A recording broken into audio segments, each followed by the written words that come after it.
que comentamos también antes, que era importante.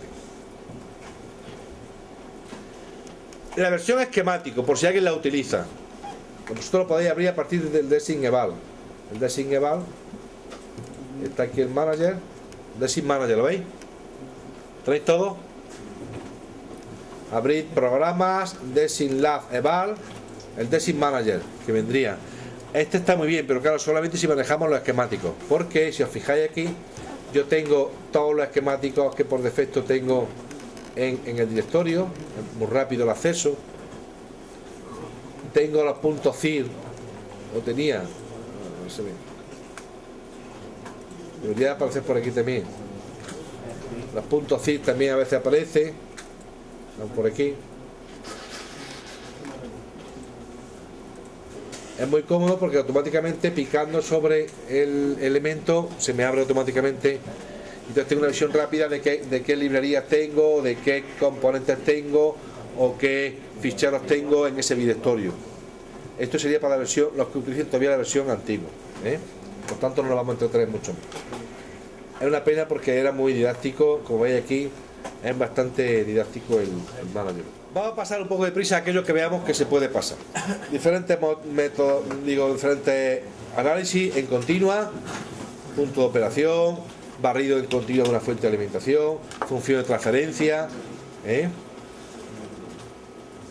análisis en alterna, hemos visto ahora mismo un análisis en alterna, respuesta en frecuencia, análisis de ruido, que no lo vamos a ver nosotros, también se puede hacer, transitorio para calcular Fourier, para calcular respuesta en el tiempo de un sistema, también lo hemos hecho aquí con la función escalón, un circuito RLC, otro análisis como son el Monte Carlo, peor respuesta del circuito.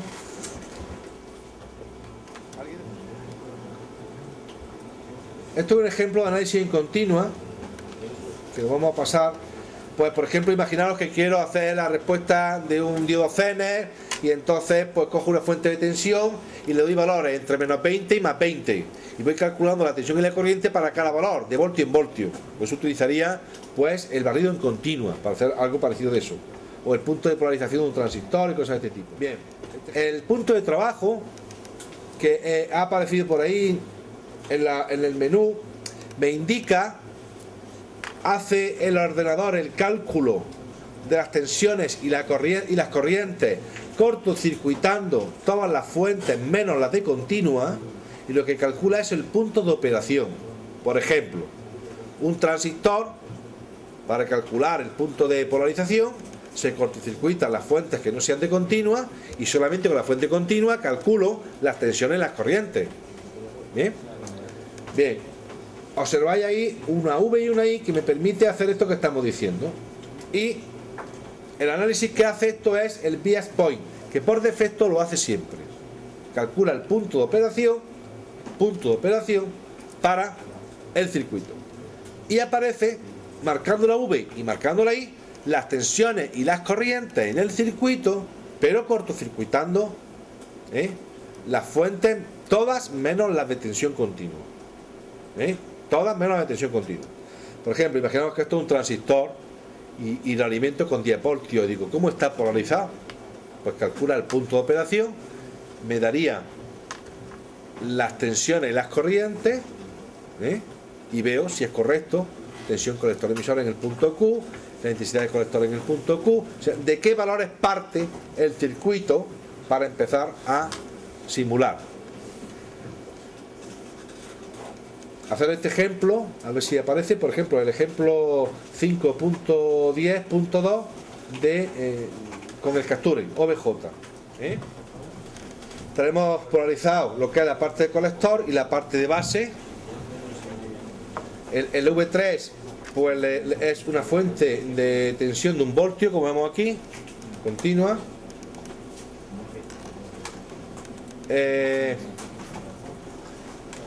Vemos que tiene de simulación puesto por defecto solamente el bias point, que es lo que queremos calcular, lo tiene puesto marcado, y simulamos. No se nos abre el probe, pero no aparece nada porque lo que hemos dicho es que calcule el bias point nada más. Y aquí, si yo le doy a V y a I, me debería aparecer las tensiones y las corrientes por los diferentes nodos.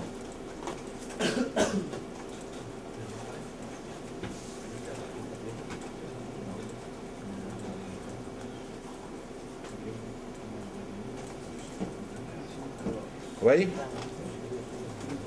¿Vale? Puedo quitar o poner.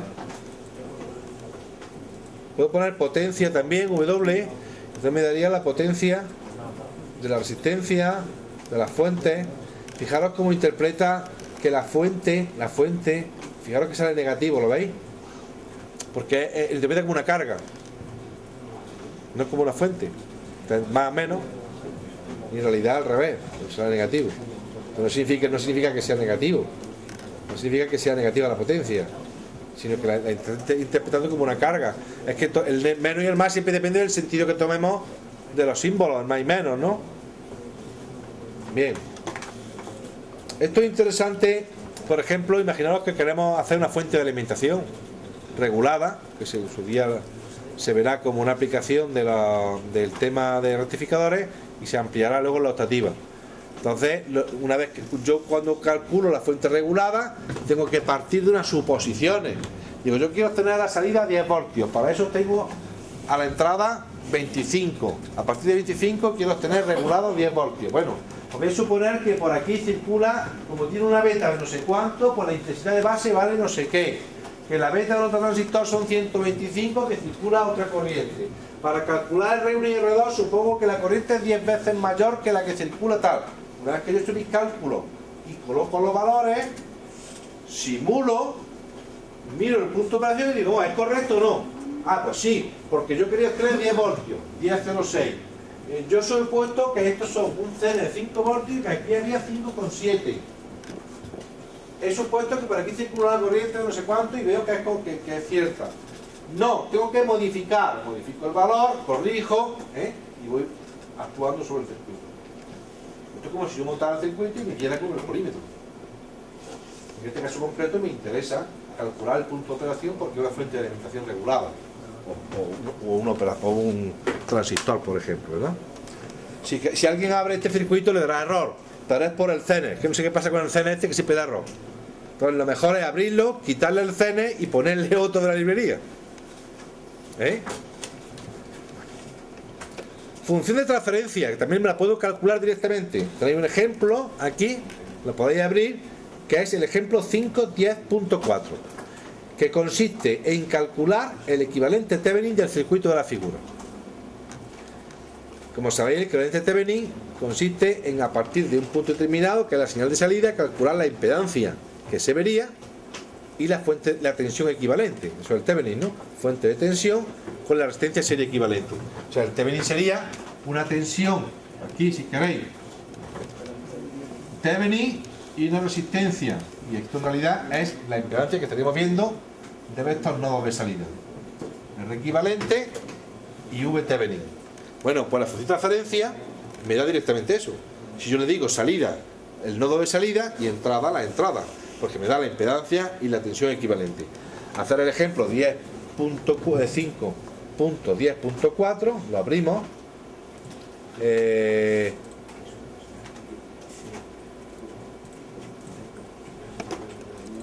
Y tendrá por defecto, imagino, que tiene marcado, ya viene preparado, así se trabaja bien, ya preparado los circuitos, colocados, esquemáticos, los otros. Si observamos aquí en el PSPI simulación, evitamos la simulación, vemos que efectivamente está puesto el BSPOI, que nos dice que calculemos la función de transferencia en continua cuando la salida es V1, no, perdón, una entrada es que es V1 y la salida es RL. ¿Veis que lo pone? Bueno, pues le damos, RL sería la salida, aquí 1 giga. Pues le damos aquí, simulamos y no me sale nada, claro, porque lo que está calculando es el punto de operación. Tendría que decirle ver fichero de salida y ahí sí me debe de aparecer los voltajes en principio en cada uno de los nodos de la resistencia. Aquí lo veis. Y aquí al final, ¿veis? Me aparece VRL partido por V1, resistencia de entrada y resistencia de salida. Análisis en alterna, lo que vamos a hacer ahora mismo, la instrucción en el punto field sería punto AC, que es barrido en alterna, que puede ser lineal, por décadas o por octavas. Todos sabemos lo que es eso, ¿no? Década 10 elevado a 0, 10 elevado a 1, 10 elevado a 2, 10 elevado a 3, por octava es 8. Frecuencia, puntos entre cada década, frecuencia inicial y frecuencia final. Bien, lo pongo directamente en el punto CIR, o bien en el esquemático lo voy poniendo en su correspondiente. Esto lo hemos hecho ahora mismo, por tanto no vamos a repetirlo, que sería la respuesta en frecuencia. Un transitorio también lo hemos hecho. Nos vamos. En el transitorio hay una opción que es el paso. Está aquí, lo veis, step ceiling y print step. Con este primero lo que le digo es cada cuánto quiero que me dibuje el probe, y con el último cada cuánto quiero que me calcule la ecuación. Cuanto más pequeñito sea el intervalo, ¿qué pasa? Mayor resolución tengo, más tiempo tarda y más probabilidad de error. Hay que jugar también un poco con eso, ¿vale? Por defecto él toma un paso. Si yo no digo nada, él toma un paso por defecto, el step ceiling. Si la resolución es baja, puede pasar como se ve en la figura. No sé si se ve bien. Esto que he representado aquí es la intensidad de carga de un condensador, quitándole la componente continua. Por eso aparece aquí este valor así, la componente alterna de la intensidad de carga de un condensador, que serían los picos siempre iniciales de carga, ¿verdad? Pues esto sería lo que deberíamos ver, pero imaginaros que vemos esto. En este caso concreto es porque el paso no es el adecuado. Disminuyo el paso y me sale ya esta ecuación, o esta forma de mucho más correcta. Si yo tuviera una señal senoidal, esto al fin y al cabo es como el teorema de muestreo, ¿no? Si yo tengo una señal senoidal y tomo estos puntos, pues en realidad lo que estoy viendo es una señal triangular. Existe el teorema de Nyquist, el teorema de muestreo, que me dice cuántos puntos necesito para representar adecuadamente una señal, este tipo de cosas, ¿verdad? Pues, ¿qué tendría que hacer? Pues aumentar el número de puntos que tomo para que la señal que obtenga sea la adecuada. Puede ser que obtenga una señal así, una señal característica que tiene un paso malo, hace así. Se ve perfectamente que haría como trozo. Habría que aumentar la resolución.